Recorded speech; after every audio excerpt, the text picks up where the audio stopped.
ओला electric company का share आपके portfolio में है और आपका नुकसान हो रहा है तो आप इस वीडियो को धैर्यपूर्वक देखिए। भविष्य में होने वाले नुकसान से आप बच जाएंगे। मैं हूं विशाल राज ठाकुर और मेरा आप लोगों से कोई लाभ और हानि का रिश्ता नहीं है, भाईचारे का रिश्ता है, जिसके नाते ये वीडियो मैं आप लोगों के लिए रिकॉर्ड कर रहा हूँ। सबसे पहली चीज़ निकल के सामने ये आई मई के महीने में कि जो ओला इलेक्ट्रिक का जो सेल्स नंबर है वो काफ़ी गिरता जा रहा है।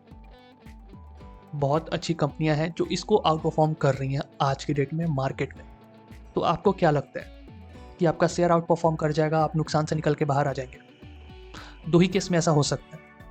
एक तो ऑपरेटर शेयर के भीतर लग जाए और शेयर को पंप कर दे, तब आप नुकसान से बच जाएंगे, या फिर कंपनी का जो सेल्स नंबर है वो सुधर जाए, तब आप नुकसान से निकल के बाहर आ जाएंगे। अगर मैं सही बोल रहा हूँ तो आप लाइक का बटन दबा सकते हैं। ये चैनल आप लोगों का ही है। खैर, इस पे बाद में हम लोग बात करेंगे। पहले बात कर लेते हैं कंपनी के फाइनेंशियल्स के ऊपर, क्योंकि ये बात करना बहुत ज़रूरी है।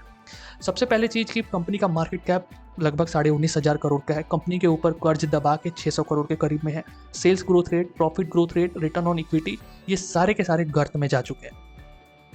एज ए इन्वेस्टर ये चार चीज़ें देख के पता चल जाता है कि भैया कंपनी ज़्यादा दिन टिकने वाली नहीं है, और निवेशक तो बिल्कुल डूबने वाले, क्योंकि जिस कंपनी का सेल्स ग्रोथ रेट लगातार गिर रहा हो उससे क्या उम्मीद करेंगे आप कि वो आउट परफॉर्म कर देगा या फिर आपको नुकसान से बाहर लेके आ जाए?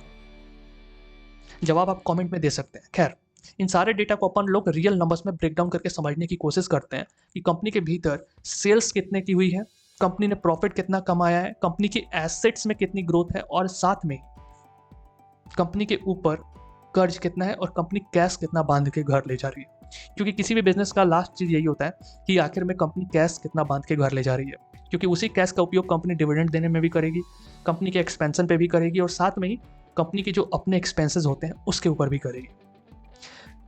बात रेवेन्यू से शुरू करते हैं। जून 2025 की बात कर लें तो 896 करोड़, जो गिर के सितंबर 2025 के क्वार्टर में 756 करोड़, और गिर के 2025 के दिसंबर क्वार्टर में 504 करोड़, और अब सुनिए मार्च में 304 करोड़। यानी कि सेल्स नंबर भी गिरता जा रहा है। प्रॉफिट की बात ही नहीं करेंगे क्योंकि कंपनी लगातार लॉस मेकिंग ही है।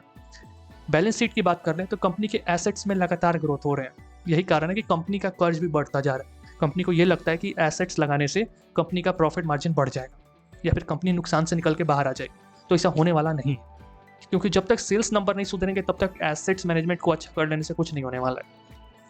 ओवरऑल कंपनी कमाएगी पैसा बेच के, और कंपनी अगर बेच नहीं पा रही है, सेल्स नंबर ही गिर रहे हैं, तो भैया बाकी उम्मीद रखना बेकार है। ऊपर से कंपनी लगातार कैश बर्न कर रही है। 3,368 करोड़ का कैश बर्न किया है कंपनी ने 2025 के वित्तीय वर्ष में। आगे आके कंपनी के कॉम्पिटिटर की बात कर लें तो Bajaj, TVS, Hero motor corps, Ather जैसी कंपनियां हैं जो बहुत अच्छा परफॉर्म कर रही है मार्केट में। कंपनी को जो है वो अपने कस्टमर्स को अच्छे सर्विसेज भी दे रही है, अच्छी गाड़ियाँ भी दे रही हैं, और टाइम टाइम पे सॉफ्टवेयर भी अपडेट करके दे रही है। ओला की तरह नहीं कि कहीं भी रास्ते में बंद हो जाए, उसके बाद ठेल के ले जाओ भैया और सर्विस सेंटर में 1 महीने आराम करो बैठ के कि भैया आप तो गाड़ी बन के आएगी। खैर, ये सब चीज़ों पे चर्चा नहीं करेंगे। शेयर होल्डिंग पैटर्न की बात कर लें तो एक चीज़ आप ध्यान से देखिएगा, कंपनी के भीतर प्रमोटर की जितनी होल्डिंग्स नहीं, उससे ज़्यादा कंपनी के भीतर रिटेल निवेशक इंटरेस्टेड है, क्योंकि रिटेल निवेशकों को ईवी के अंदर फ्यूचर दिख रहा है। लेकिन ये नहीं दिख रहा है कि कंपनी का फाइनेंशियल्स खराब है। दाव वहाँ पे लगाया जाता है जहाँ पे फाइनेंशियल्स अच्छे हों। डोमेन अच्छा है, कोई दिक्कत नहीं है डोमेन में। ईवी का डोमेन जो है वो फ्यूचर में बहुत अच्छा करने वाला है, लेकिन कंपनी ये अच्छा करेगी या नहीं करेगी उसका पता इससे चल जाता है कि कंपनी के फाइनेंशियल्स कैसे, और आपने फाइनेंशियल्स देख लिया। बाकी फॉरेन इंस्टीट्यूशन 5.12%, डोमेस्टिक इंस्टीट्यूशन 3.73%, और म्यूचुअल फंड के पास 7.51% के स्टेक है। यहाँ पे रॉबिन हुड बनने की कोशिश कर रहे हैं रिटेल निवेशक, जो कि लंबा कट रहा है इनका, और होल्ड करके भी बैठे हुए हैं कि आने वाले टाइम में भी बढ़िया नुकसान। खैर, आगे बढ़ते हैं। कंपनी की अगर डिविडेंड की बात करें तो कोई डिविडेंड नहीं देता है। ओवरऑल बात इतनी सी है कि कंपनी का सेल्स नंबर गिरता जा रहा है, मार्केट से भी रिपोर्ट आ रही है, फाइनेंसेस भी आप देख रहे हैं, और साथ में कंपनी के प्रमोटर की होल्डिंग्स भी आप देख रहे हैं।